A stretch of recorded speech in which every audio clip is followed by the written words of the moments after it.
sec x का graph उम्मीद कर रहे हैं सबको समझ में आ गया होगा कैसे हम लोग sec x का ग्राफ बनाया है, ठीक है। सेम डिट्टो ऐसे ही आप cosec x का बनाएंगे।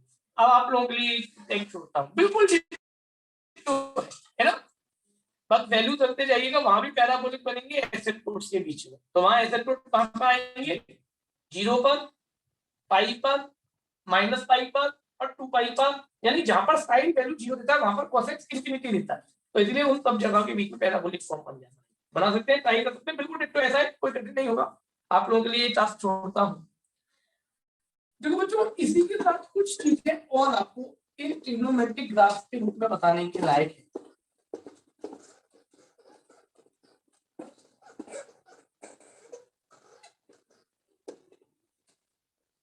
भैया 4π/3 की वैल्यू कैसे निकाली थी?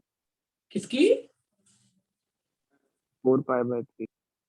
अरे कैसी बात कर रहा है, sec 4π/3 का मतलब 240, अरे हाँ पाई के 180 लगा, ठीक है।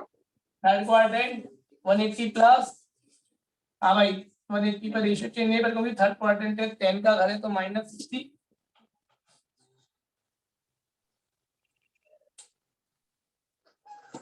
चलो तो मेरे बच्चों, आप सभी लोगों को उम्मीद कर रहे हैं ये ग्राफ को समझ में आए होंगे, बट मैं अब थोड़े से आपको एक अच्छे ग्राफ की तरफ और ले चलता हूँ।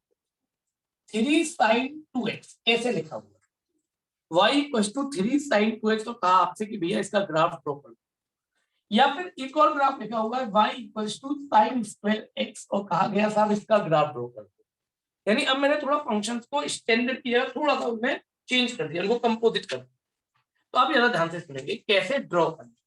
देखो बच्चों, सबसे पहले तो एंगल देख लिया, कितना है 2x। अगर x एंगल होता है तो आप π/2 पर 1 π/2 का रेशियो लेते हो ना, लेते हो कि नहीं।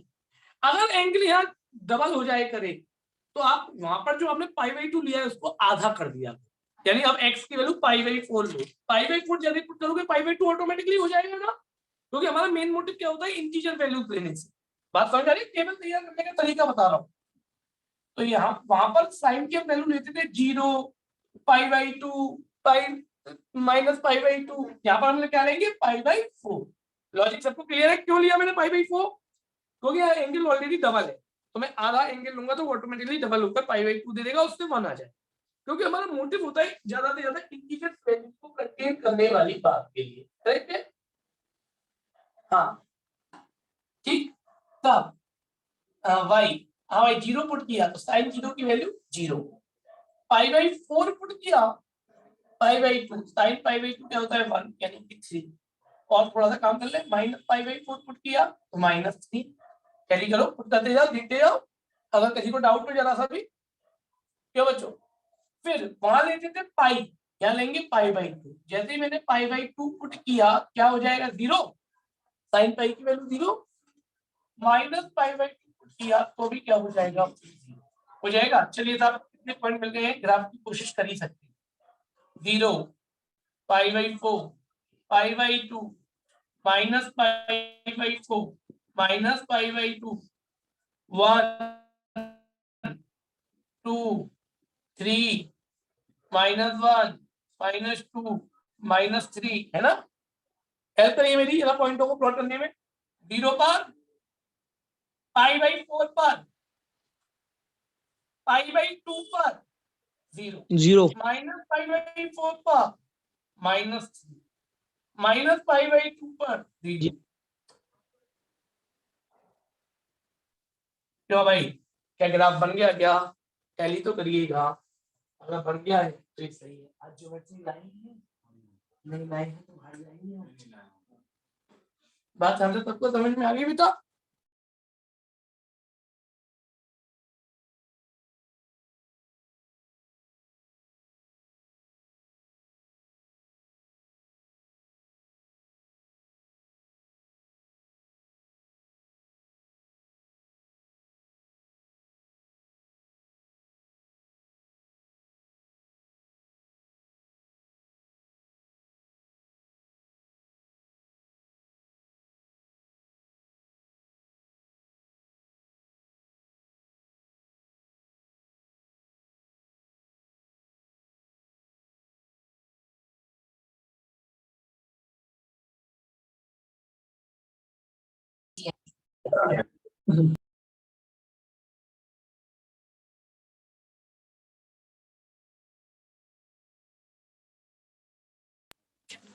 चलो बच्चों, गलती से मैं लीक कर गया था मीटिंग को। हाँ अभी मत करें। हाँ भाई, यहाँ तक मेरी बात सबको क्लियर हो गई कैसे बनाया मेरे बच्चों ग्राफ? क्लियर है सबको? अच्छा, अब साइन स्क्वायर एक्स, अब एंगल तो एक्स ही है तो कोई प्रॉब्लम है ही नहीं, फिर तो सिंपली टेबल ले लेते हैं। y x और y, हमें 0 पर 0, पाई बाई 2 पर 1, माइनस पाई बाई 2 पर -1 आता पर स्क्वायर होने की वजह से +1, पाई पर 0, माइनस पाई पर फिर से 0। Plot the graph 0, pi by 2, pi, minus pi by 2, minus pi. हाँ जी, कहानी शुरू करें क्या? 0 पर 0, पाई बाई 2 पर 1, पाई पर 0, माइनस पाई बाई 2 पर फिर से 1, अब के बाद नीचे नहीं गया ग्राफ, और माइनस पाई पर 0। बच्चों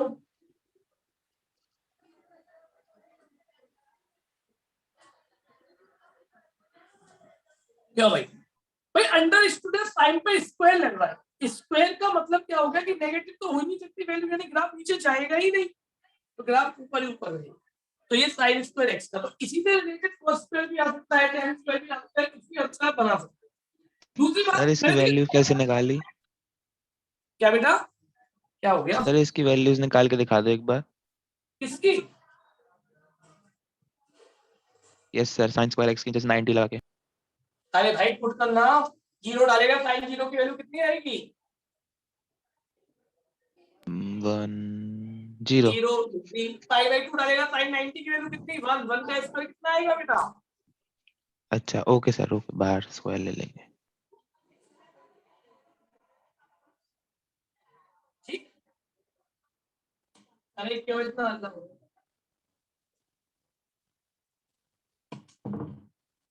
हाँ, तो यहाँ तक मेरी बात क्लियर होगी बच्चों सबको?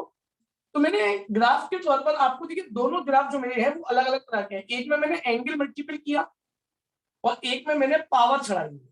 बस इन्हीं 2-3 तरह के ग्राफ आपके सिलेबस में आ सकते हैं, तो वो पावर्स को चढ़ाएंगे या वो एंगल्स में मल्टीपल करेंगे। तो मेरे एंगल मल्टीप्लिकेशन का सीन सबको समझ में आ गया कि जितने टाइम मल्टीपल करते हैं हम उतनी वैल्यू हाफ कर देंगे या 1/4 कर देंगे। अगर यहाँ 3x होता तो पाई बाई 2 में अपॉन 3 यानी पाई बाई 6 ले लेता, तो पाई बाई 6 पुट करते ही पाई बाई 2 मिल जाता।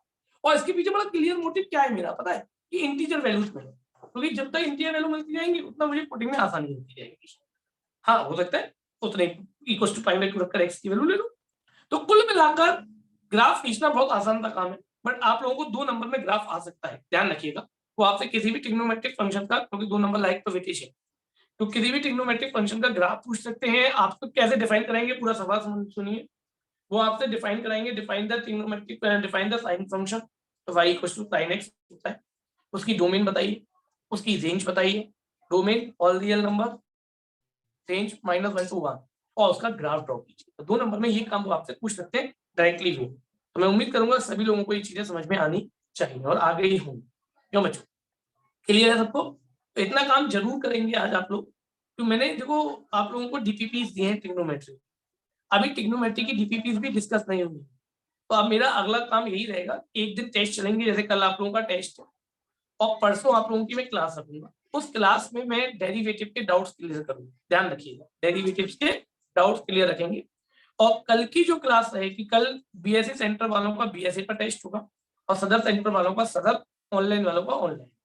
कोशिश कीजिए कि टेस्ट ज्यादातर ऑफलाइन दे पाए, क्योंकि उससे बड़ा अच्छा रहता है। टेस्ट तो एक ऑफलाइन सिनेरियो बनता है तो पेपर की प्रैक्टिस होती है। और मैं पहले भी कह चुका हूँ, टेस्ट को कभी भी मार्क्स के पॉइंट ऑफ व्यू से ना देखें, टेस्ट को as a practice point of view से देखें, कि आपको ये देखना है कि मैंने प्रोबेबिलिटी को इतने दिन पढ़ा है भैया से, कि आप मैं प्रोबेबिलिटी के सवाल करने के लिए तैयार हो गया हूँ, और अगर हो गया हूँ तो देख कर आता हूँ कितना कर सकता हूँ, और अगर नहीं कर पा रहा हूँ तो मैं क्यों नहीं कर पा रहा। टेस्ट को कभी भी नकल से मत देखो, यहाँ 20 ले आओगे तो होगा क्या, पेपर में 80 आएंगे तो मजा आएगा। तो पेपर में 80 तब आएंगे जब ऑनेस्टली हम टेस्ट देंगे। टेस्ट को टेस्ट के सीन की तरह समझो, टेस्ट को लोअर टेस्ट के लिए तरसते हैं जो टॉपर्स होते हैं। क्यों? क्योंकि उनको चाहिए कि मुझे बार बार चेक करने का मौका मिले। तो आप लोग भी उन कैटेगरी में आइए। 12th में जब आप पहुंचेंगे तो ढेर लगा के टेस्ट है। 12th में मेरे साल के लगभग 50 एक टेस्ट हो जाते हैं बच्चों। 10th में तो हर वीक में एक टेस्ट होता है, जानते ही थे। 11th में इस बार थोड़े कम टेस्ट हो पाए हैं क्योंकि अब ऑनलाइन ऑफलाइन से जो सिस्टमेटिक नहीं बन रहा। बट 12th में लगभग 50 टेस्ट होते हैं और 12th में बेहतर रिजल्ट देने का रीजन ही ये है कि आपके टेस्ट ज्यादा से ज्यादा। जो लोग टेस्ट की मीनिंग को समझते हैं वो लोग कभी फेल हो ही नहीं सकते। क्यों? क्योंकि उनका माइंड पहले से मेकअप होता है। रिहर्सल जिसने की होगी अच्छी तरह से वो स्टेज पे बहुत अच्छा प्ले कर पाएगा बच्चों। Performance depend on the rehearsal, और रिहर्सल का मतलब यहाँ टेस्ट है। आप एग्जाम में क्या मार्क्स लाएंगे क्या नहीं मुझे नहीं पता, ऑनेस्टली मुझे नहीं पता। बट अगर आप प्रॉपर तरीके से टेस्ट देंगे और उनको प्रॉपर तरीके से करेंगे तो निश्चित मानिए कि आप फेल तो नहीं हो, इतना तो पक्का है। क्यों? क्योंकि आप लोगों को पहले से ही टेस्ट का, पहले से ही पेपर का सीन पता होगा कि कैसा होगा। तो कोशिश कीजिए कि टेस्ट को ऑनेस्टली दे पाए और कंटिन्यूअसली दे पाए। आप क्या समझते हैं टेस्ट में हमारी मेहनत नहीं होती? आपसे 3 गुना ज्यादा मेहनत होती है हमारी टेस्ट लेने में। पहले टेस्ट पेपर तैयार करना है, टेस्ट देने में जो टाइम डिपेंड करना है वो खर्च करना ही है, फिर उसके बाद कॉपियां चेक करनी है, तब जाकर एक टेस्ट कंप्लीट होता है बच्चों। क्लास पढ़ाना बड़ा आसान है, आए सीधा मार्कर उठाया, बोले 1 घंटे और चले गए। टेस्ट लेने में हमें 3 गुना काम करना पड़ता है। तो इसीलिए पर test is a part of the study, most important part of the study, खास तौर पर मैथमेटिक्स में। और सब्जेक्ट का मैं नहीं जानता, बट मैथमेटिक्स का इतना जानता हूँ कि बिना टेस्ट के आप मैथमेटिक्स की कल्पना भी नहीं कर सकते। आप वो नहीं कर सकते कि बस लगातार काम करे चले जाने, करे चले जाने, सब साफ हो जाएगा। मैथमेटिक्स हो ही नहीं सकती। तो मैथमेटिक्स करने के लिए टेस्ट देना शुरू करें। और जो लोग मेरे साथ 12th में कंटिन्यू करेंगे, आप में से जो भी, वो लोग पहले ही माइंड को पेपर प्रिपेयर कर आए कि हमें बहुत ज्यादा टेस्ट देने हैं, तभी मेरे साथ कंटिन्यूअसली काम कर पाएंगे, अदरवाइज मेरे साथ नहीं चल पाएंगे। मैं आपको सब बताऊं क्यों? क्योंकि 12th में जिनको बेहतर रिजल्ट देना है उनको टेस्ट देने की आदत डालनी पड़ेगी, नहीं तो री एग्जाम और कंपार्टमेंट के लिए तैयार रहिए। बड़ी कड़वी बात है पर सच्ची बात, ध्यान रखिए। चलिए तो ठीक है, कल मिलेंगे। भैया कल अंकित सर का भी टेस्ट है तो सर टाइम देख लेना सर। अब अंकित सर को भी ये बात बोलना भी कर सकते हैं, सर का टेस्ट है। भैया शाम को रख लो।